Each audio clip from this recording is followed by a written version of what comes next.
여러분 혹시 칸트라는 이름 들어보셨나요? 왠지 모르게 딱딱하고 어렵게 느껴지는 철학자 맞아요. 임마누엘 칸트 18세기 독일의 위대한 철학자로 서양 철학사에 지대한 영향을 끼쳤으며 특히 윤리학 분야에서 독보적인 업적을 남겼습니다. 그의 철학은 합리주의와 경험주의를 통합하려는 시도에서 출발하여 인간 이성의 역할과 한계를 깊이 탐구했죠. 하지만 많은 이들이 칸트의 철학을 난해하다고 생각하는 경향이 있습니다.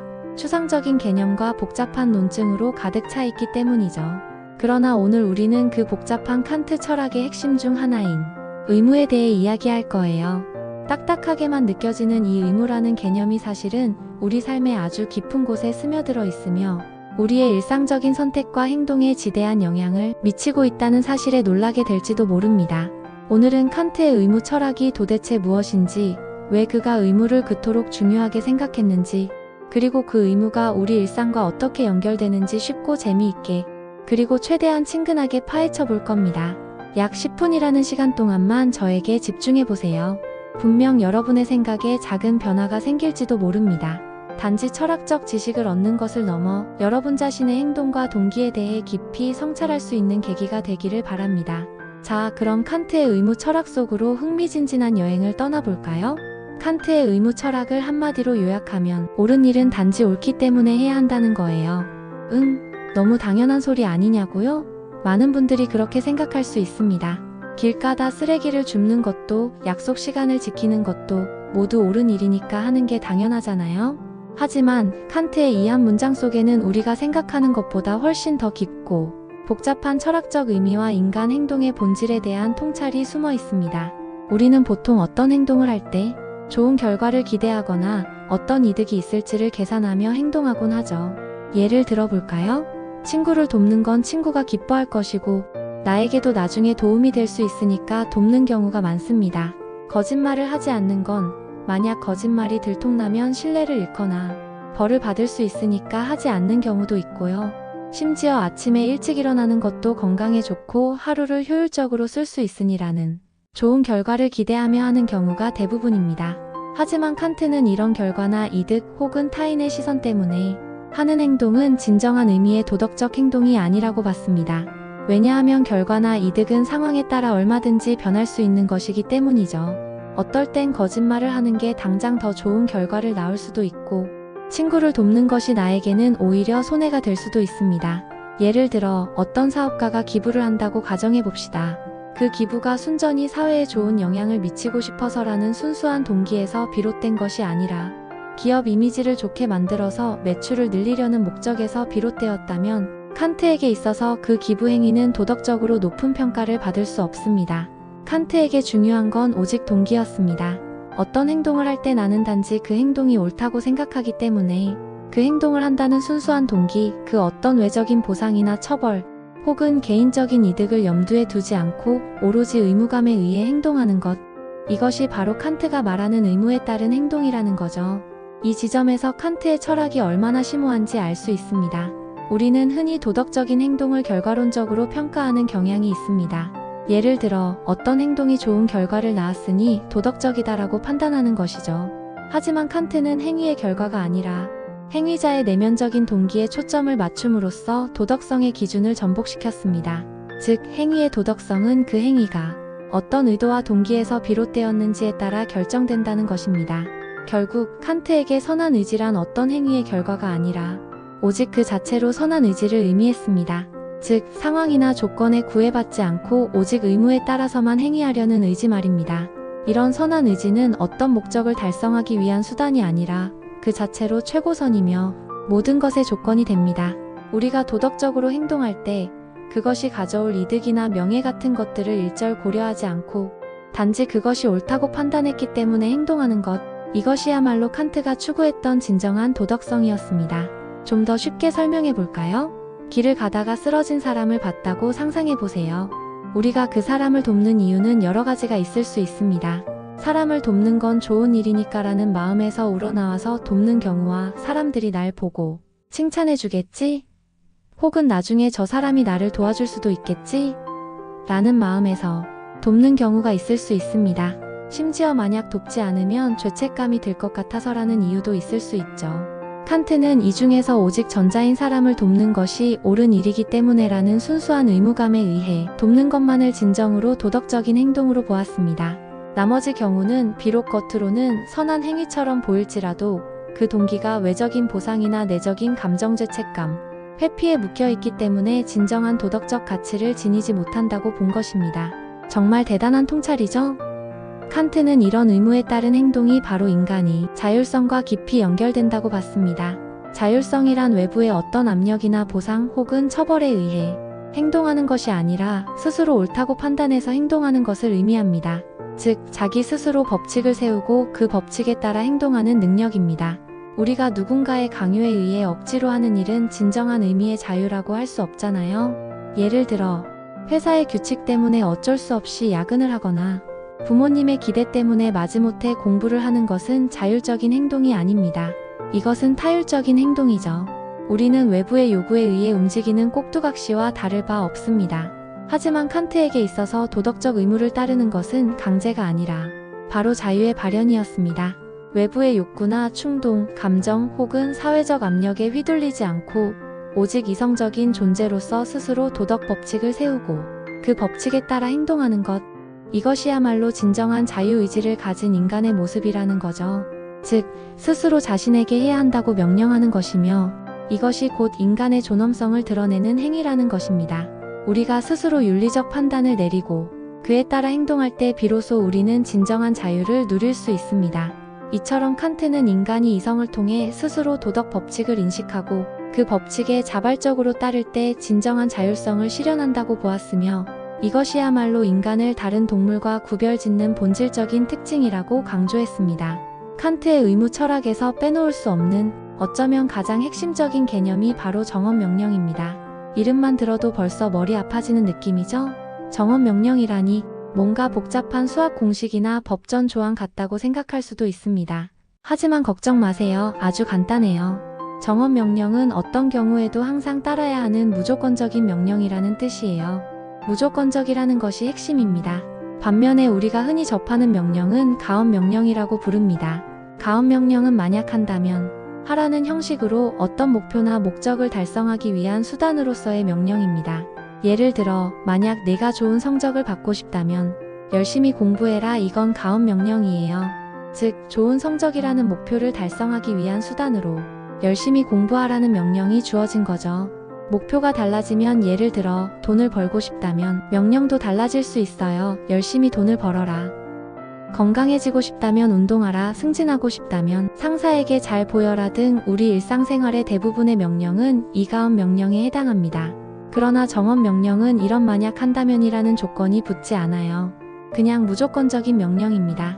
거짓말을 하지 마라. 이건 만약 내가 신뢰를 잃고 싶지 않다면이라는 조건이 붙는 것이 아니라 그 어떤 조건도 없이 무조건적으로 거짓말을 하지 말라는 거죠. 칸트는 이 정언 명령이 바로 도덕 법칙의 형식이며 모든 도덕적 행위는 이 정언 명령에 따라야 한다고 주장했습니다. 그는 이 정언 명령을 크게 세 가지 형태로 제시했는데 우리는 그중 가장 핵심적인 두 가지 형태만 집중적으로 살펴보겠습니다. 첫 번째 정언 명령은 내 의지의 준칙이 언제나 동시에 보편적인 입법의 원리가 될 수 있도록 행동하라입니다. 말이 좀 어렵죠? 쉽게 말해서 네가 지금 하려는 행동의 원칙 준칙이 모든 사람이 예외 없이 따라도 괜찮다고 생각하는 보편적인 규칙이 될 수 있는지 스스로에게 물어보고 그렇게 판단될 때만 행동해라는 거예요. 예를 들어, 내가 지금 돈이 없어서 친구에게 거짓말을 해서 돈을 빌리려고 합니다. 이때 나의 준칙은 어려울 때는 거짓말을 해서라도 돈을 빌린다가 되겠죠. 이 준칙이 모든 사람이 따라도 괜찮은 보편적인 규칙이 될 수 있을까요? 만약 모든 사람이 필요할 때마다 거짓말을 해서 돈을 빌린다면 과연 이 세상에 약속이나 신뢰라는 개념이 존재할 수 있을까요? 아마도 아무도 서로를 믿지 못하는 혼란스러운 사회가 될 것입니다. 그래서 칸트는 거짓말은 보편적인 규칙이 될 수 없으므로 도덕적으로 옳지 않다고 판단했습니다. 이처럼 내가 하는 모든 행동의 준칙이 보편화될 수 있는지 여부를 따져보는 것이 바로 이 첫 번째 정언 명령의 핵심입니다. 두 번째 정언 명령은 너 자신과 다른 모든 사람에게 있어서 인격을 언제나 동시에 목적으로 대하고 결코 한낱 수단으로 대하지 않도록 행동하라입니다.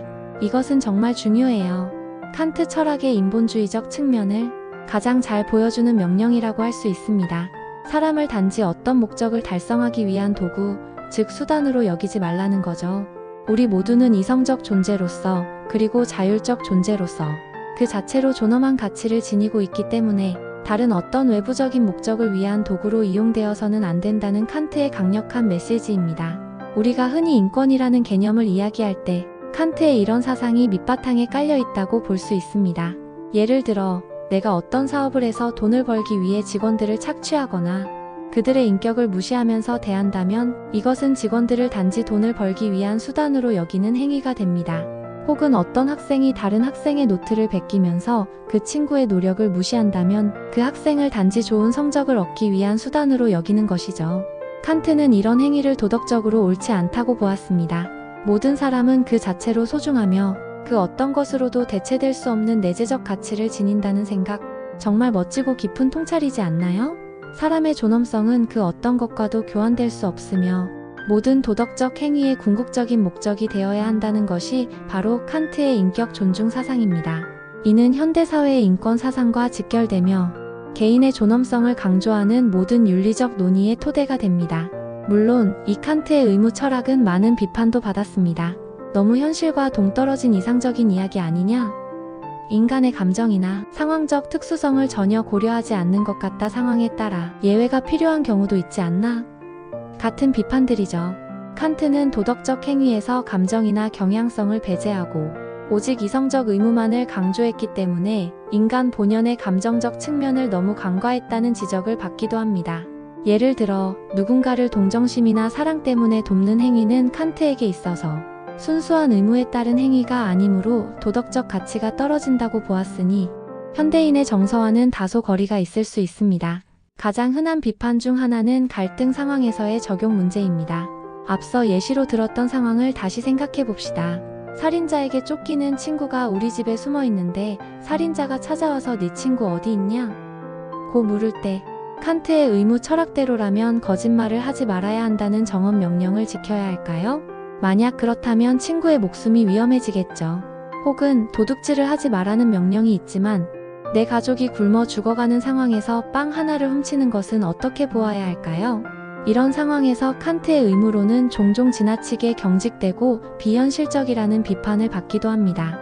이처럼 절대적인 도덕 규칙이 충돌할 때 칸트의 이론은 명확한 해답을 제시하기 어렵다는 한계가 있습니다.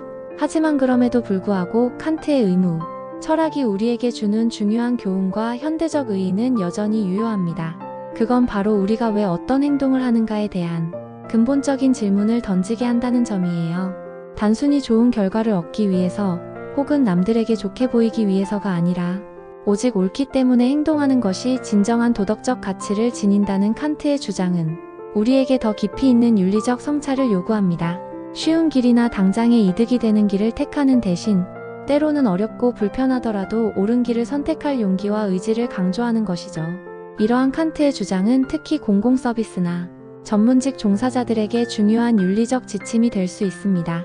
예를 들어 의사나 변호사, 공무원 등은 자신들의 직무를 수행할 때 개인적인 이득이나 감정 혹은 외부의 압력에 휘둘리지 않고 오직 직무의 의무에 따라 행동해야 합니다. 환자의 생명을 살리는 것이 의사의 의무이고 의뢰인의 권리를 보호하는 것이 변호사의 의무이며 공정하게 행정 서비스를 제공하는 것이 공무원의 의무인 것이죠. 이들은 그 자체로 목적이 되는 의무를 수행함으로써 사회의 신뢰를 유지하고 질서를 확립하는 데 기여합니다. 오늘날 우리가 겪는 수많은 윤리적 딜레마 속에서 예를 들어 인공지능 윤리, 생명윤리, 환경윤리 등 복잡다단한 문제들 앞에서 칸트의 의무 철학은 여전히 강력한 나침반 역할을 해줄 수 있습니다. 돈과 명예, 성공이 지상 최고 가치로 여겨지는 현대 사회에서 칸트는 끊임없이 우리에게 다음과 같은 근본적인 질문을 던지는 겁니다. 너는 무엇 때문에 행동하는가? 너의 진정한 동기는 무엇이며 그 동기는 보편적으로 타당한가? 너는 다른 사람을 단지 너의 목적을 위한 수단으로 삼고 있지는 않은가? 이 질문들에 진지하게 답하는 과정 자체가 우리를 더 나은 인간으로, 더 성숙한 사회 구성원으로 만드는 길일지도 모릅니다. 칸트의 철학은 우리에게 단지 무엇을 해야 한다고 말하는 것을 넘어 우리가 왜 그것을 해야 하는지에 대한 깊은 이유와 의미를 탐구하게 함으로써 우리의 도덕적 주체성을 강화하고 궁극적으로는 이성적인 존재로서의 인간의 존엄성을 재확인시켜줍니다. 칸트의 의무 철학, 처음에는 좀 어렵고 딱딱하게 느껴졌을 수도 있지만 결국엔 우리 삶의 가장 중요한 가치들, 즉 도덕성, 자율성, 그리고 인간 존엄성과 깊이 연결되어 있다는 사실을 알게 되셨을 거예요.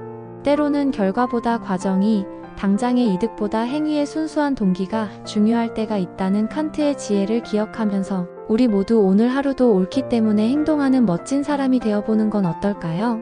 외부의 압력이나 상황에 휘둘리지 않고 스스로의 이성적 판단과 의무감에 따라 행동하는 것, 이것이야말로 칸트가 강조했던 진정한 의미의 자유로운 삶입니다.